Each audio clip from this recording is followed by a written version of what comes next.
It's like the traditional organization of an African, a real African homestead. So the man used to have many wives, but the many wives used to live together. So the first wife was always on the left side, and the second wife on the right side, and then this is the house for the man. So and then they had their wealth. Like if you see, this is the house where the cows and the sheep and the goats were staying. So they should always see everything from in front.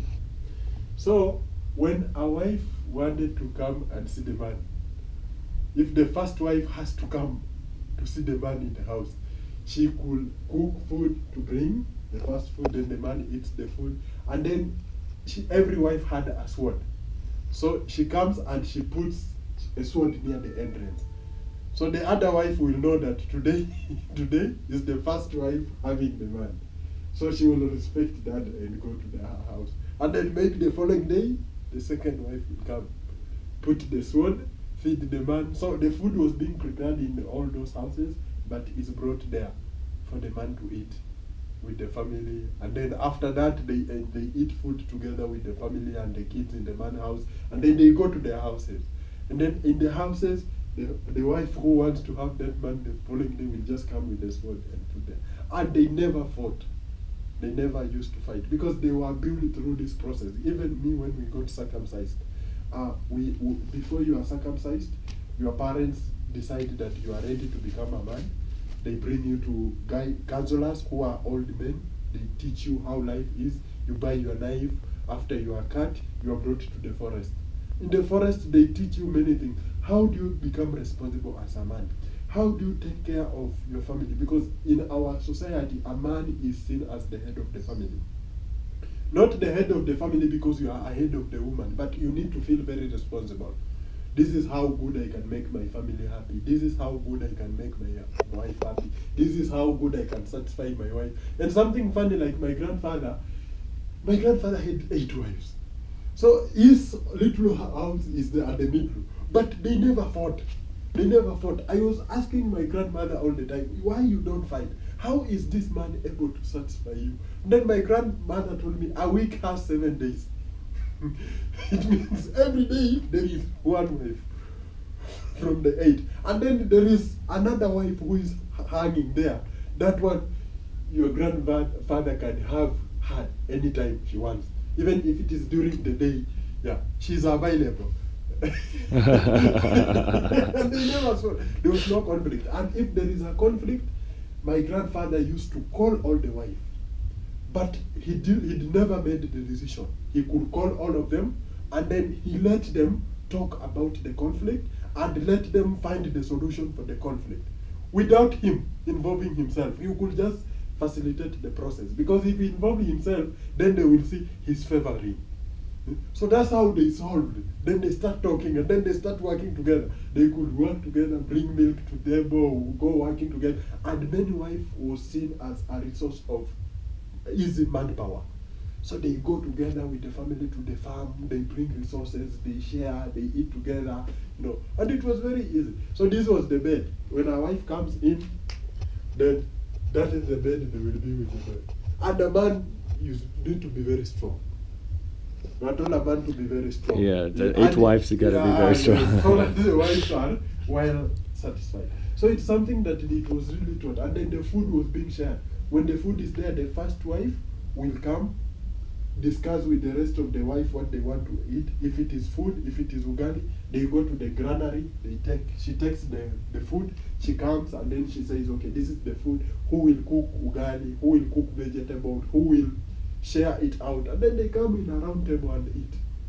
So there was never any conflict. And I've seen this from my grandfather. They never fought. They never fought. I even asked my grandmother, are you ever satisfied? She even told me that these 8 wives, we are satisfied and we still want your grandfather to marry another. Because he's very strong to us.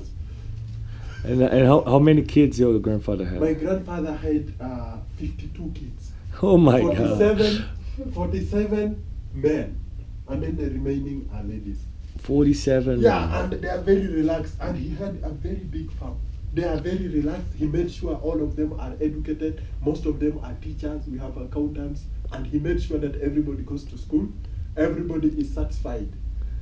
Jeez. He gave them all opportunity. Whoever didn't work with the opportunity lost the opportunity.